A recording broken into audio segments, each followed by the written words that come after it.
네, 파스 승리 영성책 115페이지 상단 부분 살펴보겠습니다.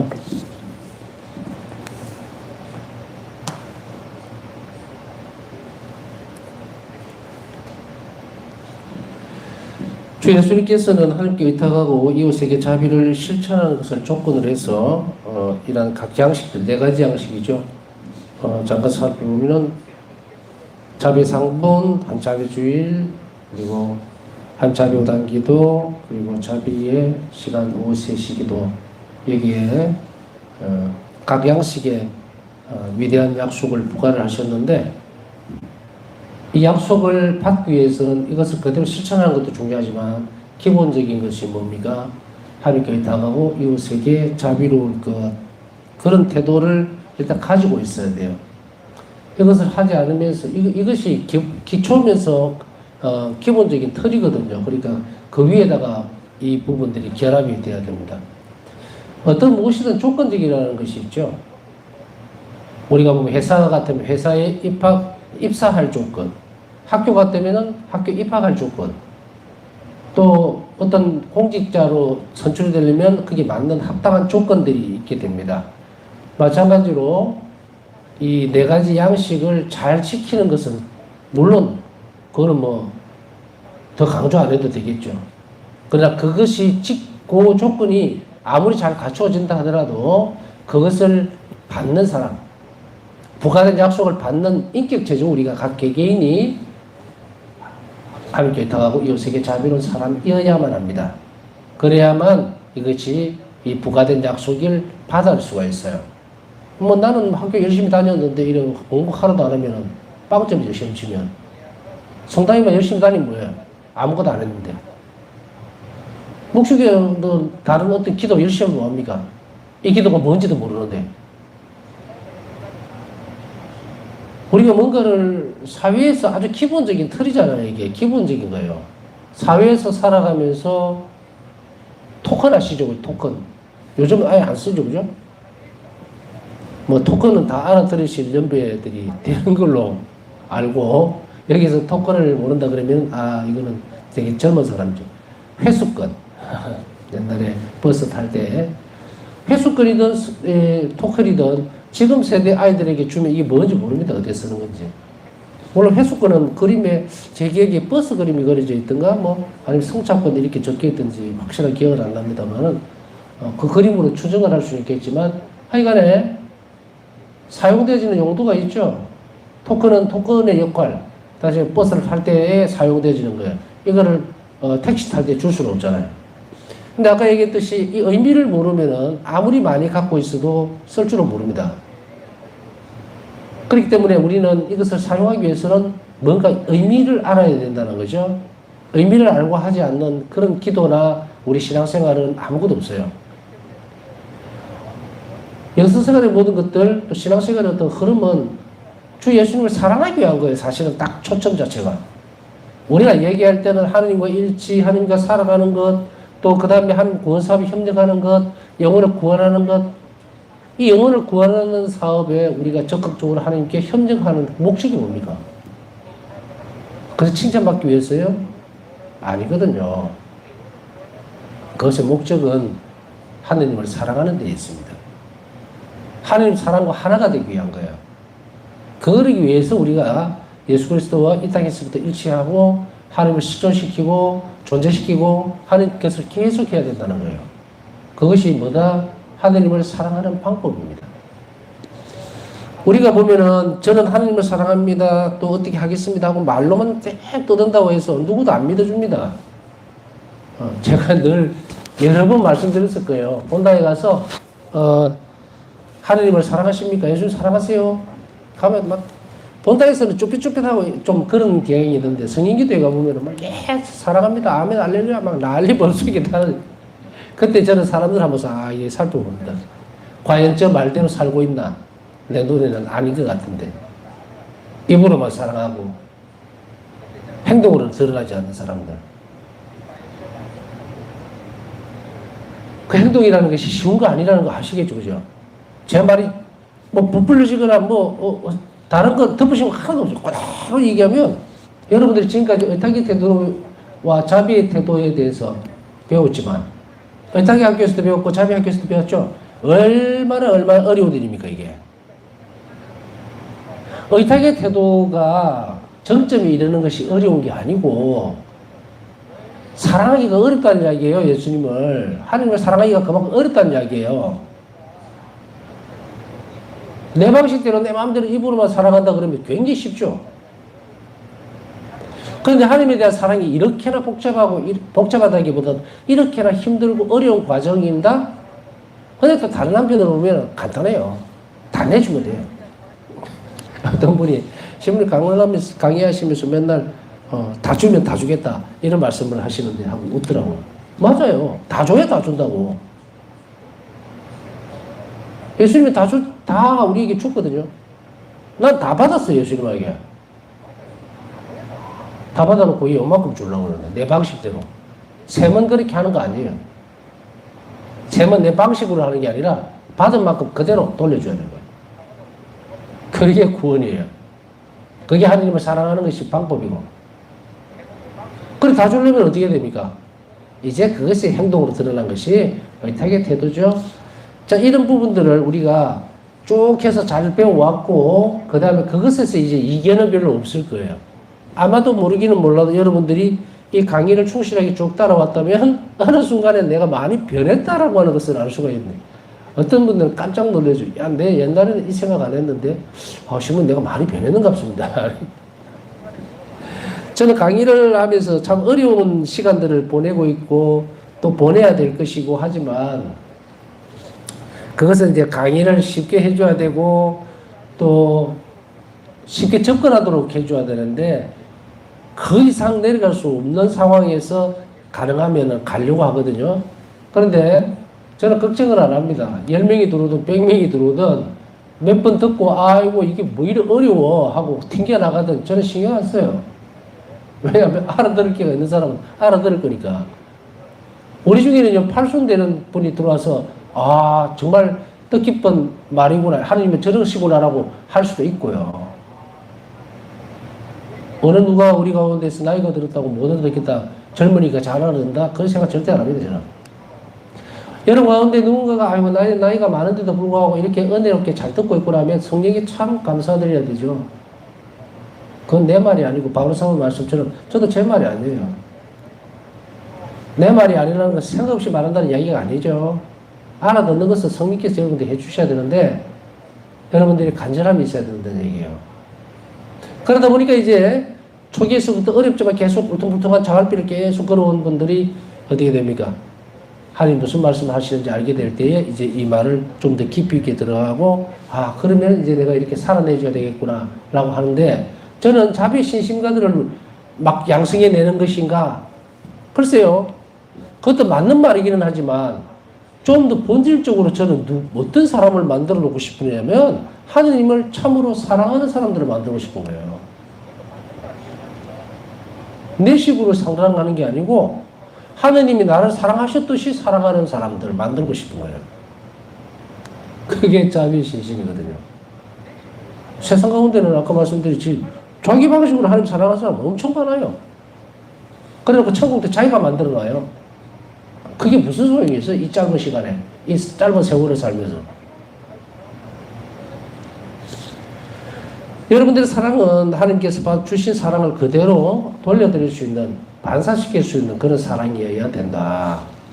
그렇게 할 때에만 가치 있는 삶을 여러분들이 살아낼 수가 있는데, 이렇게 살아내기 위해서는 우리가 아까 얘기했듯이 그러면 그분을 사랑하기 위해서 내 전부를 드리기 위해서 어떻게 해야 될 것인가 라고 했을 때에 바로 이겁니다. 4가지 양식을 충실하게 살아줘야 돼요. 예수님은 이 땅에서 사람들에게 이 4가지 방식을 주시면 양식을 새롭게 주시면서 이것만이 전부다라고 얘기를 하셨을까라고 얘기한다면 이것만이 전부가 아니라 이것이 가장 중요하다고 말씀하시는 거예요. 아까 말씀드렸죠. 어떤 사람 낚싯대를 들고 갔어요. 강에 가서 다 낚싯대를 들이워서 피레미 한 마리 건지내는 사람도 있을 것이고 어떤 사람은 배를 타고 나가서 큰 그물을 쳐서 어마어마한 고기를 낚아 올리는 어부도 있겠죠. 예수님은 이 자비신심은 바다에 나가서 그물을 치는 것 같아요. 그 전에 다른 기도들은 잘못된 것이 아니고 그리고 필요 없는 것도 아닙니다. 그런데 낚시를 하고 있어요. 이 급한 세상에 이제 낚시로 안 됩니다. 그물을 쳐야죠. 여러분들이 그것에 이 방식과 그리고 선택되어 있는 이 약속들을 여러분들이 잘 지킬 수 있다면 여러분들은 구원이 보장될 것이고 자비 심판이 보장될 것이고 살아생전에는 다른 사람들에게 많은 선익을 베풀어주고 자비를 베풀 수 있는 사람이 될 거라는 이야기입니다. 여러분들이 글을 읽고 걸어가면서 적어도 나는 이렇게까지 열심히 살지 못해라고 하더라도 적어도 이 안에서 이 네 가지 신심의 양식들, 신심의 새로운 양식들 이 부분들을 충실하게 살아내야 되겠다. 그 정도는 해야 됩니다. 여러분 가운데는 더 높은 덕성을 기대하고 나아가려고 하는 영혼들도 분명히 있습니다. 그리고 나는 이 정도면 되겠다라고 하는 그런 분들도 있을 수 있어요. 무엇이 옳다고 제가 말하지는 않습니다. 그러나 낮은 단계의 영성생활을 하든 아니면 정말 마음이 열정으로 불타서 바울사성처럼 정말 주님 외에는 바라는 것이 없습니다는 그 높은 성덕으로 가려고 하는 영혼이 되었든 간에 어쨌든 간에 이 부분들은 끝들이 서든 중간에 서든 반드시 해야 된다는 것은 분명한 사실이다. 그러니 우리가 이걸 조금 더 살펴봐야 됩니다. 그래서 이것 때문에 중요하니까 바울사 성령께서 이런 부분들에 대해서 세상 안에 선포해야 될 부분들, 사명을 위해서 애쓰셨고 그리고 그것이 선포됐기 때문에 저도 거기에 이렇게 숟가락을 얹은 거예요. 이게 없었으면 안 되죠. 근데 그렇게 살다 보니까 또 제가 다른 사람들에게 또 다른 부분들을 전파할 수 있으니까 여러분들도 여기다 숟가락 하나 얹을 수 있는 거예요. 얼마나 중요합니까? 바울서도 말씀처럼 선포하는 사람이 없으면 믿음이 어떻게 생기겠느냐? 믿음은 듣는 데서부터 오는데, 그죠? 그러니까 이게 선포라는 건 얼마나 중요한지 모르죠? 그러니까 내만 갖고 있으면 안 되는 부분이기 때문에 좀 더 열심히 기도해야 되고 좀 열심히 배워야 합니다. 자, 바울사 성령의 카리스마와 신비적인 체험에서 하나님 자비 사도운동이 교회 안에 탄생합니다. 바울사 성령의 카리스마와 당시의 특성이죠, 그죠? 특성입니다. 바울사 성령의 특성. 바울사 성령의 영성의 특성이 뭘까? 저는 볼 때 바울사 성령의 카리스마는 의탁과 자비예요. 온전하게 의탁했고 온전하게 자비를 실천했던 인물. 이 영성의 특성이라고 그랬죠? 바울사 성령의.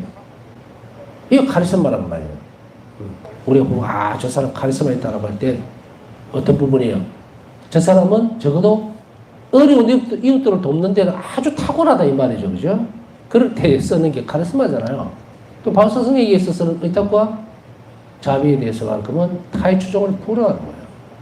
예수님도 이것을 받아들이시고 너는 나의 자비에 비슷하다고 하시는 만큼 자비에 뛰어난 인물이었다. 자, 이분에 의해서 하나님 자비 사도운동 새로운 해가 교회 안에 탄생을 하게 됩니다. 이는 생활과 말과 말과 행위와 기도를 통하여 하나님의 자비로우신 사랑을 이 세상에 현존시키는 새로운 임무, 현존시키는 새로운 하나님 백성의 회의다. 모임이라는 얘기죠. 그죠? 회의합시다. 이러면 모이잖아요. 공동체라는 이야기죠. 회의는. 그래서 이 새로운 회는, 한자비 사도운동이라는 이 새로운 회는 공동체를 이야기합니다. 이것이 폴란드어로 파우시움, 한국말로 번역하면 하나님 자비의 사도 연합회가 탄생을 하게 됩니다. 바울사 성령가 생전에 살아계실 때에 예수님께서 일개 여러분들 보셨죠? 새로운 수도에 대한 이야기인 줄 알았어요. 공동체에 대한 이야기를 말씀을 하시니까 창설을 하라, 만들어라니까 바울사 성령은 이제 고민을 엄청나게 합니다. 그러면서 밖에 나가서 이제 자비성모 수료회를 떠나서 다른 수도회를 세우라고 하시는 줄 알아들었어요. 그런데 어떻게 됐습니까? 바울사 성령 돌아가실 때까지 새로운 회는 생기질 않았습니다. 회가 무슨 말인지 아시잖아요. 순교회잖아요. 이 공동체가 만들어진다고 생각하고 이제 떠나려고 했는데 당시 돌아가실 때까지 못 떠나셨어요. 그럼 예수님은 바울사 성령에게 왜 이걸 요구하셨을까? 그는 바울사 성령에게 순명을 요구하신 거예요. 순명을. 모든 수도의 어떤 이게 발현이라 그래야 될까요? 공동체가 만들어질 때는 절대적인 순명이 필요해요. 바우사 성령에게서는 어떻게 보면 불가능에 가까운 일들을 계속 예수님이 맡깁니다. 맡기면서 예수님은 바우사 성령에게 뭘 얻으려고 했을까? 그 순명입니다. 어떤 때는 말도 안 되고, 생각해 보세요. 수도의 공동체를 뭔가를 하나 만들려고 하는데 평수녀가 수도의 원장도 아니고 평수녀가 뭔가를 만들려고 그러는 게 이게 계략을 발칙이에요. 여러분들도 일기를 다 봐서 알겠지만 얼마나 많은 사람들이 바우사 성녀 자체에 대해서 눈 아래로 보고, 그죠? 정말 저 순자가 뭘 할 수, 이가대에 속해 있는 고등학교 3학년 정도의 교육 수준밖에 안 된 저 순자가 공동체를 만든다고? 또는 바우스나 수녀는 미쳤다라는 소리가도 얼마나 바닥에 퍼지고 놀리고 비난하고 하던, 또 험담을 하고 하던 그 수녀원 안에서 이 바우사 성녀라는 이 갸녀린 정말 수도자 한 분이, 평수녀가 이걸 입 밖에 낸다? 진짜 돌로 안 맞은 게 다행이죠. 얼마나 큰 용기와 두려움을 극복해야 될 그게 있었겠어요. 예수님이 당신에게 원하셨던 그것을 어떻게든지 고해신 영적 지도자와 계속 상담하고 얘기하고 장상하게 이야기하면서 불가능한 일들을 위해서 정말 심장이 다 녹아날 정도였지만 예수님은 바우사 성경에 뭐려고 그랬을까? 순명을 하는 거예요. 절대적으로. 여러분이나 저는 이거 참 생각할 거리가 많아요. 오늘은 순명의 끝은 어딘가? 그리고 그 순명의 끝에 대한 열매들을 내가 꼭 받아야 되는가에 대한 문제. 바우사 성령은 그 일에 충실하고 끝까지 순명을 했지만 그 열매를 봤습니까? 못 봤습니까? 우리는요, 뭔가를 하게 되면, 솔직히 얘기하면, 우리 안에 조그만 욕심들이 있어요. 그래서 내가 저 사람을 열심히 기도해 줬을 때 꼭 그 열매를 내 살아있을 때 봐야 돼. 그죠? 그 열매를 못 보고 죽으면 내가 기도 안 한 것 같아. 그래서 항상 궁금해. 내가 기도가 제대로 돼 있는가, 안 돼 있는가. 물론 초기에는 이런 흔들림들이 누구나 다 가질 수 있습니다. 그래서 이게 잘못하면은, 잘못 쓰여지면은 이 순명이라고 하는 것도 그렇고 자비도 그렇고 내 손을 떠나고 나면 비켜줘야 돼요. 비켜줘야 돼요. 그게 내가 아무리 정의롭고 자비로운 일이고 뭐 하더라도 정의는 내가 구성할 필요는 없어요. 내가 정의로우라고 하느님이 나에게 요구하신 적이 없단 말입니다. 지금은 너희는 자비로워야 된다 해죠. 그러면 이게 포인트는 그거 하나면 족합니다. 근데 내가 자비로운 일을 했다고 해서 꼭 그것에 대한 대가를 상대방에게 확인을 하려고 하는, 그래서 씨앗을 뿌려놓고 열매가 맺히지를 않거나 더뎌지면 우리는 어떻게 생각합니까? 자기 기도에 대해서 회의를 가지죠. 내가 기도를 잘 못했나? 부족했나? 정성이 어떻나? 절대로 그렇게 하지 마라. 그 열매를 예수님은 분명히 줍니다. 주는데 내 살아생전에 그걸 꼭 확인해야 될 그런 것은 없어요. 바우사 성령에게서 우리는 충분히 이 부분들을 압니다. 바우사 성령은 이 일들을 그렇게 애를 많이 썼을 때에 예수님이 바우사 성령에게 요구하셨던 것은 일의 결과가 문제가 아니에요. 알다시피 모든 사람들을 다 변화시켜서 그 수도회를, 그 공동체를 만들 수 있었어요. 그런데 문제는 뭐냐면 이 공동체가 만들어지기 위해서, 새로운 공동체가 만들어지기 위해서는 바우사 성령이가 순명하는 절대적인 태도가 있었어야 돼요. 그 희생으로 이걸 탄생이 된 거예요. 자, 예수님 십자가 손을 보세요. 십자가 없이 부활이 있었습니까? 이 십자가는 완전한 순명이에요. 이 순명 때문에 원죄가 없어진 거라. 죄를 딱 없애버렸다고. 마귀가 거기에서 딱 무릎을 꿇죠. 마귀가 최종적으로 무릎 꿇고 그대로 지옥으로 물러난 이유는 뭐냐면 예수님의 순명 때문에 그런 겁니다. 아버지의 선함에 대한. 아버지는 저를 죽이시더라도 선하신 분이고 저에게 모든 걸 다 주실 수 있는 분, 좋으신 분이십니다 라고 고백했기 때문에 그 아담으로 인해 벌어졌던 불순명이 예수님의 저 귀한 성혈로 인해서, 당신의 육신의 죽음으로 인해서 끝나버렸죠. 그 결과물로 이루어졌다면 이 새로운 회에 대해서 분명히 십자가가 있고 그리고 희생이 있어야 되겠죠. 세워라 그래서 쭉 세우고 바오사성의 생전에 나 원장이야 이러고 옷 갈아입고 깨끗한 옷 입고 새롭게 해서 다른 사람들 모아놓고 자비 시스템에 대해서 가르치고 이럴 줄 알았어요? 그러면 드라마가 참 잘 나가겠죠. 몇 번 하니. 그런데 안 그렇거든. 바오사성이 돌아가실 때까지 수도원을 떠나지도 않았고 새로운 공동체가 어떻게 생기는지도 몰랐어. 이게 서글픈 일일까요? 아니죠.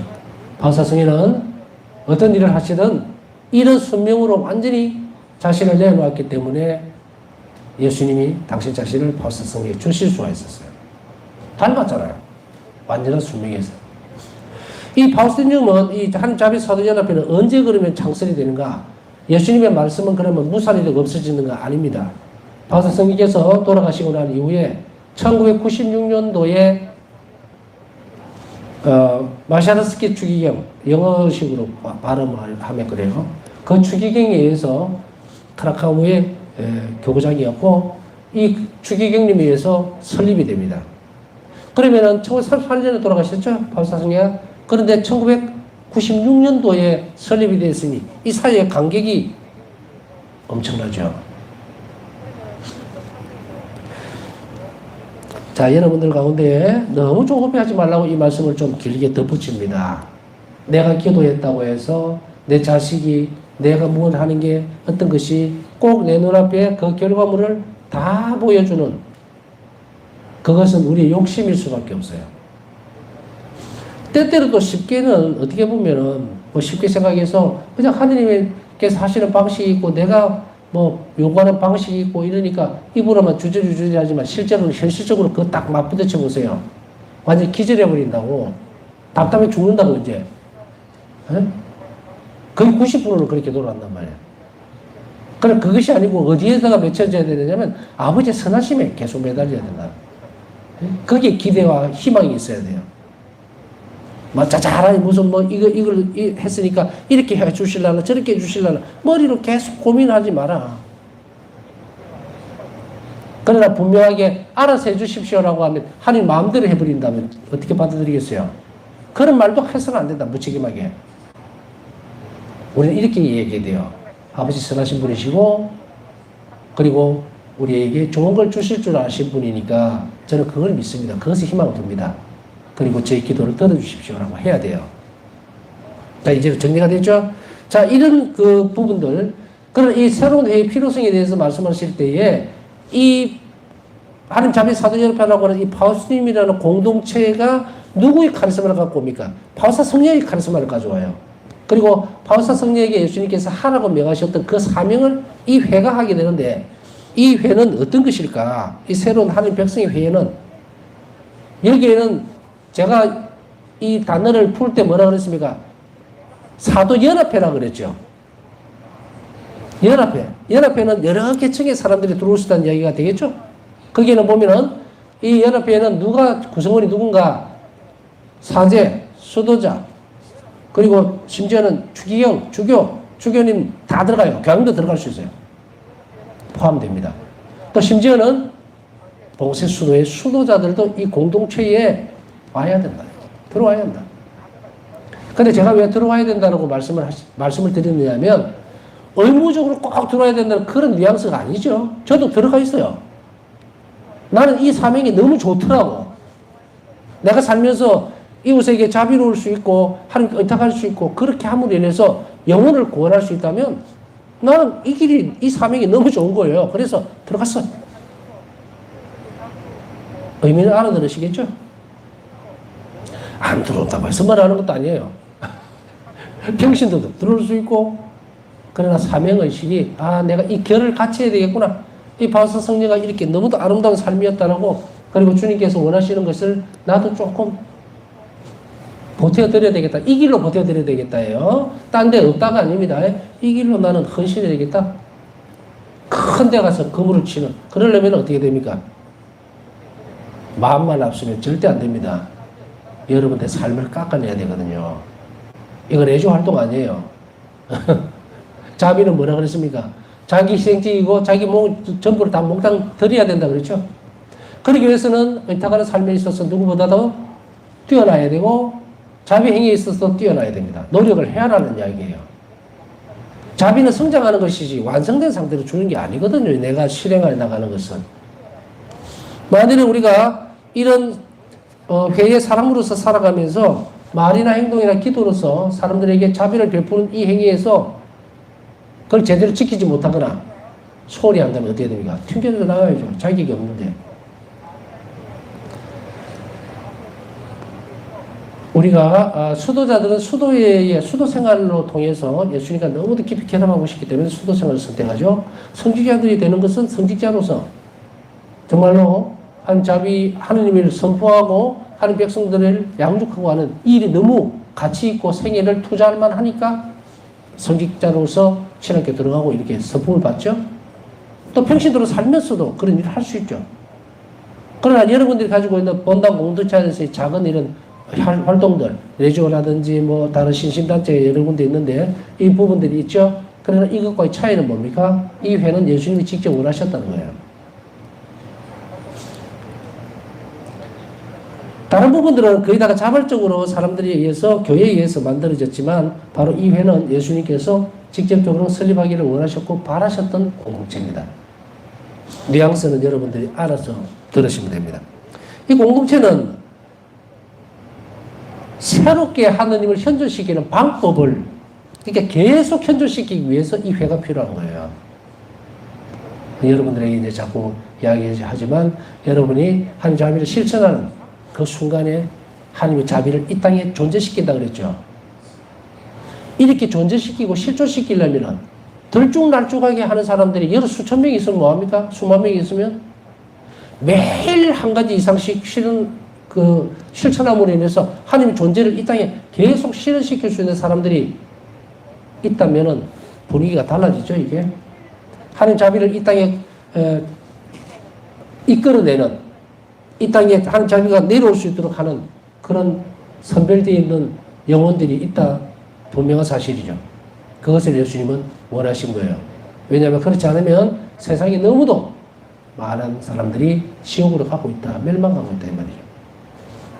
그러니 이 회는 어떻게 됩니까? 이 회에 가입되어 있거나 이 삶을 살아가려고 하는 사람들은 바울사 성령의 카리스마뿐 아니고 직접적으로 영혼들을 구원하려고 하는 열정이 있는 그 사랑이 있는 그런 사람들이 이 회에 들어올 수 있다는 이야기입니다.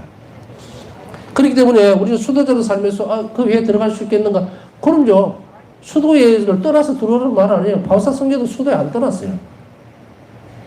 그런 그 열정이 하나님 자비로 이어지는 것. 그것을 우선 자리에 놓는 것이 중요하다는 이야기입니다. 바울사성의 기록에서처럼 이 회의는 세 가지 모습으로 구성이 됩니다. 봉쇄 수도회, 활동 수도회, 사도직 단체의 구성원이나 개인적으로 이 임무를 수행하는 사람들. 일기 1155에서 1158페이지 일기 참조하십시오. 읽어드리지는 않겠습니다. 구성원들을 얘기하는 거예요. 봉쇄 수도자나 활동 수도회, 수도회죠, 그죠? 사도직 단체 구성원이거나 개인적으로 이 임무를 수행하는 사람들이거나 혹은 성직자든 다 들어간다는 이야기입니다. 모든 사람은 자신의 성소에 따라 하나님의 자비를 이 세상에 현존시켜야 합니다. 자, 이 말이 참 여러분 이 말씀을 계속 묵상하십시오. 여러분들이 결혼 생활을 하고 있는 사람이든 아니면 지금 독신으로 사는 사람이든 학생이든 누구든 마찬가지입니다.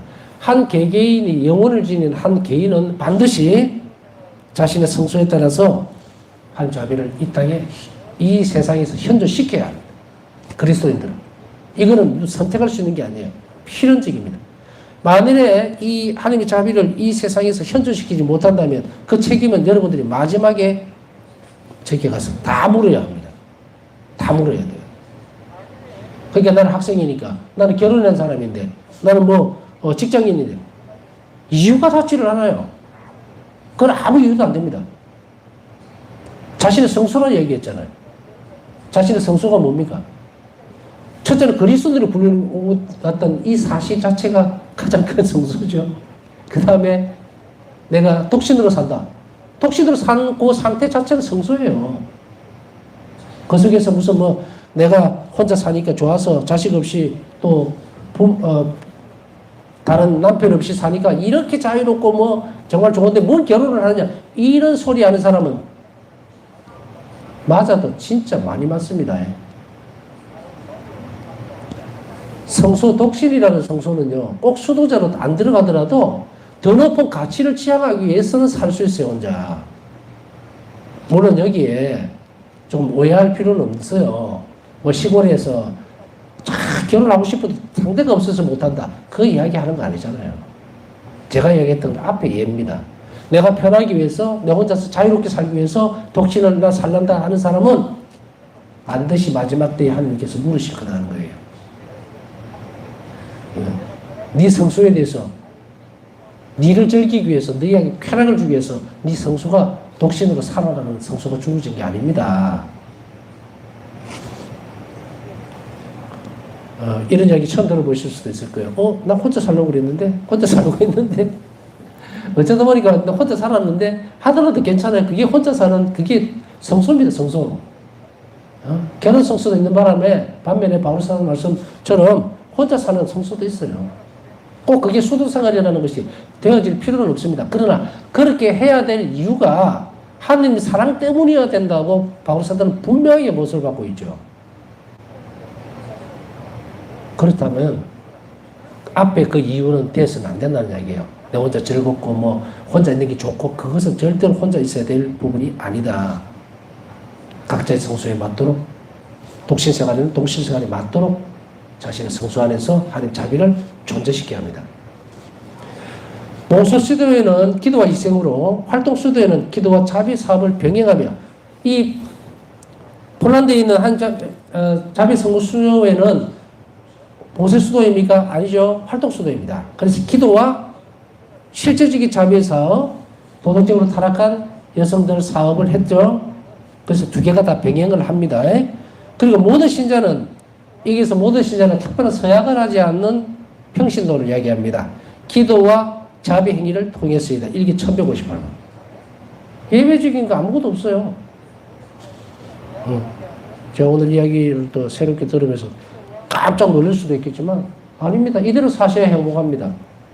여러분들이 평신도로 살면서 독신자로 살면서 특별한 여기 관로해라고 이래 돼 있죠. 특별한 서약을 하지 않는 평신도라고 얘기되어 있어요. 그런데 아까 앞에 말씀드릴 때 바울스님은요 특별한 서약을 합니다. 지원자 말고 회원이면 이 서약을 해야 합니다. 이들을 제외한 사람들을 얘기하는 거예요. 우리가 이렇게 하지 않으면 어떻게 된다라는 것이 아니고 이렇게 하지 않으면 하나님을 사랑할 수 없습니다. 그리고 천국으로 우리의 영혼이 갈 수가 없어요. 하느님이 나를 구원하시지를 않는 게 아니라 내 영혼이 거부해서는 안 된다는 말입니다. 그렇기 때문에 이 부분을 우리가 진중하게 잘 생각하고 최선을 다해서 자신의 자리에서 이 하느님의 자비를 실제시키고 존재시키는 일에 최선을 다해야 한다는 것을 깊이 있게 생각해야 됩니다. 남은 시간 묵상하면서 오늘 기도 부탁하신 분들 지향도 함께 기억해 주시기 바랍니다.